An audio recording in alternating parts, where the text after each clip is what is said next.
Thank you, Sir De Guzman. So, how severe is the digital divide in the Philippines? The digital divide in the Philippines is large with nearly 60% of households not having access to internet and unable to reap the benefits of digitalization. As a result, face-to-face interactions and analog practices largely dominate in the Philippines, making social distancing economically costly. So for example, cash and cheques remain the dominant modes of payments, while applying for permits and licenses typically requires exchange of documents in person. Gathering of people waiting in lines are typical fixture for Filipinos to secure goods and services.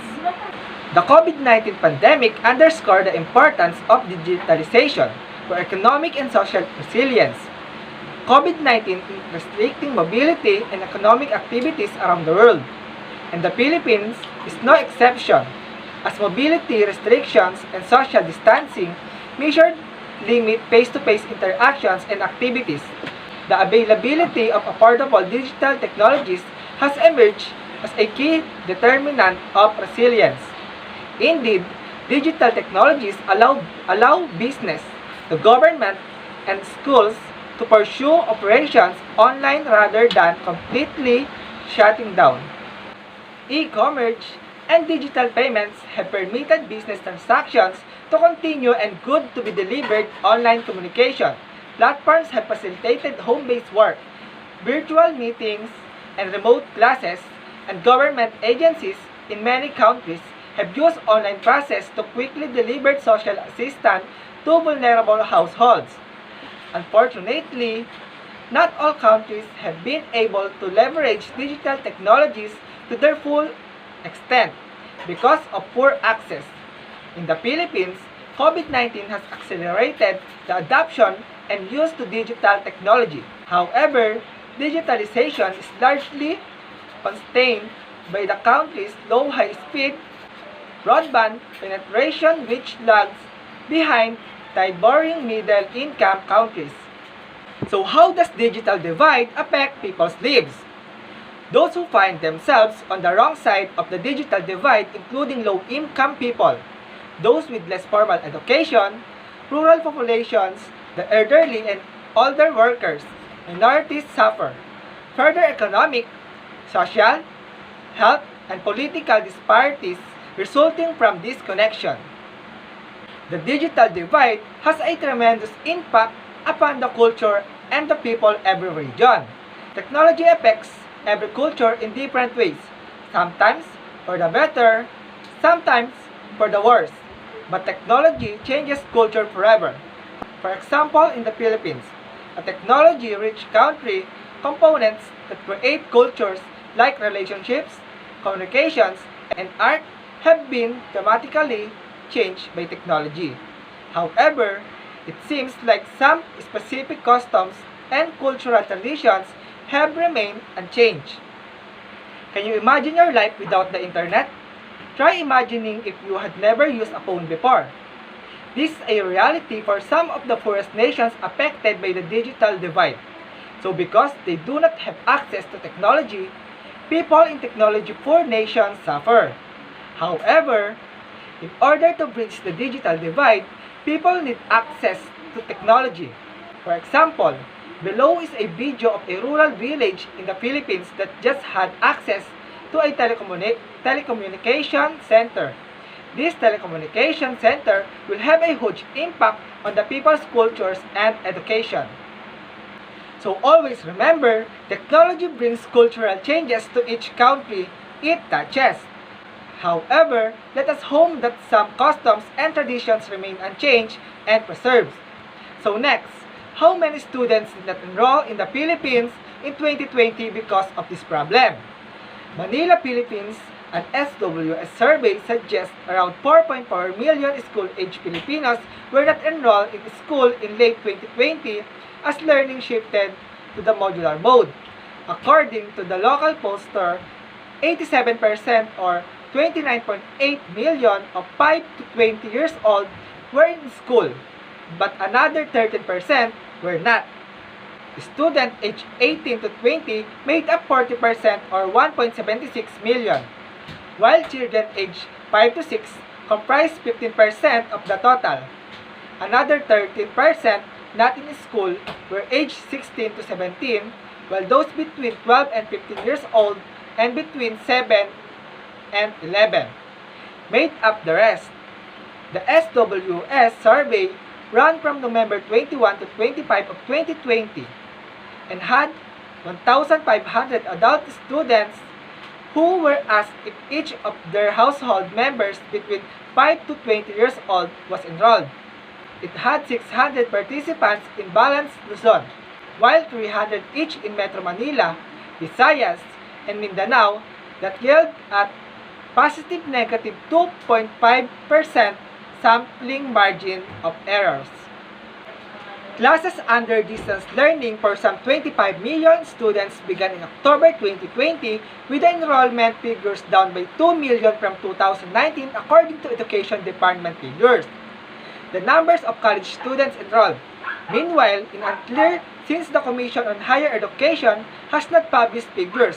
Elementary students made up most of those enrolled at present at 45% or 13.3 million with 29% or 8.6 million of students in junior high school and 13% or 3.9 million in senior high school. College students only made up 6% or 1.9 million while students in pre-primary level were at 7% or 2.1 million.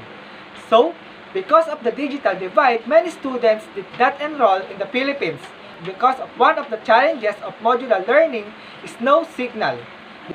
Despite the effort that goes into printing materials, K-12 teachers are still expected to be available for consultations either online, usually through Facebook, Messenger, or by text. This requires a laptop and an internet connection which is out of reach for many public school teachers. Advantages and disadvantages of digital divide in the Philippines. So there are 3 advantages of digital divide in the Philippines. First, increased profitability among businesses having unrestricted access. So the organization boasting of enhanced access to ICT services can take advantage of the competitive edge that comes with the benefits of ICT to out the rival entities and thrive in their varied field. Technology is critical in industrialization processes, and this is vividly witnessed by the disparity in development levels between developed and undeveloped nations. Second, digital divide helps converge cultures and keep the societal fabric intact. In as much as the internet promises to handle most of the daily life problems and offer a better form of living, numerous disadvantages come with unrestricted access to the internet.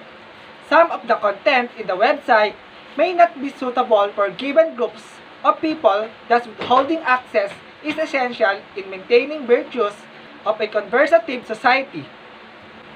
Third, digital divide phenomenon offers increased opportunities for personal, educational, and occupational advancement to the privileged members of the society. Next is disadvantages. So there are 3 disadvantages of digital divide in the Philippines. First, it is an expensive affair. The government and non-profit-making organizations attempt to bridge the gap between those who can reach ICT services and those who lack it. This has proven to be very expensive due to the dynamic nature of technology, making purchasing the latest devices very costly. Second, digital divide widens the segregation between people. The rift between the poor and the wealthy extend further when they feed news and information from different quarters. As the rich advance in understanding and literacy, the poor keep diminishing, thus widening the disparity. Ideologies will differ and having a common understanding with a huge mountain to climb, thus predisposing to conflicts and misunderstanding. Third, digital divide impacts negatively on the economy. Enormous difference in digital services among people create economic divide as well as social divide. This limits interactions between the two groups.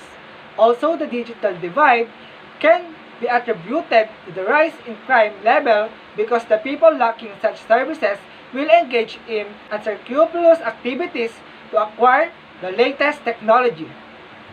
So how we can solve digital divide?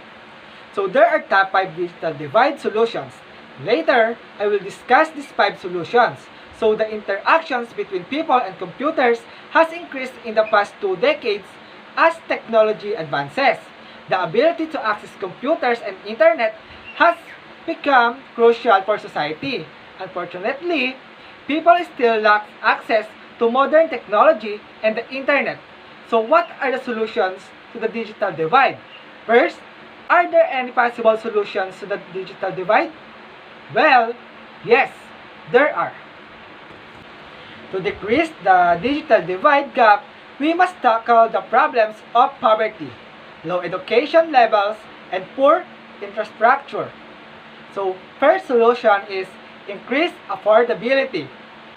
One of the chief internet adoption barriers in both developed and developing countries in the world is affordability. A large group of people cannot access the internet because of the high costs involved. The cost of smartphone and laptop computers are expensive despite technology being a basic need. To help this, we can offer financing to help lower-income earners afford new technology. Second, empowering users.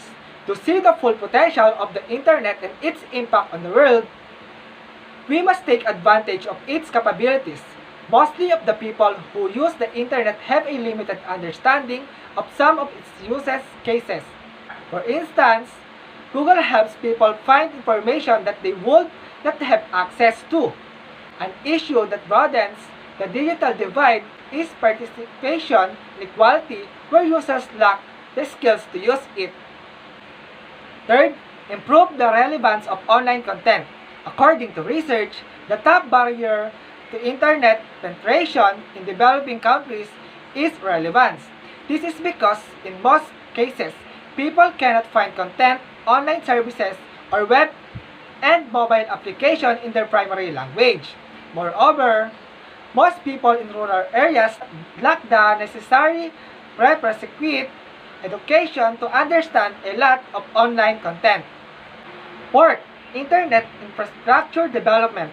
The internet relies on infrastructure to relay information between two or more computers located in different parts of the world.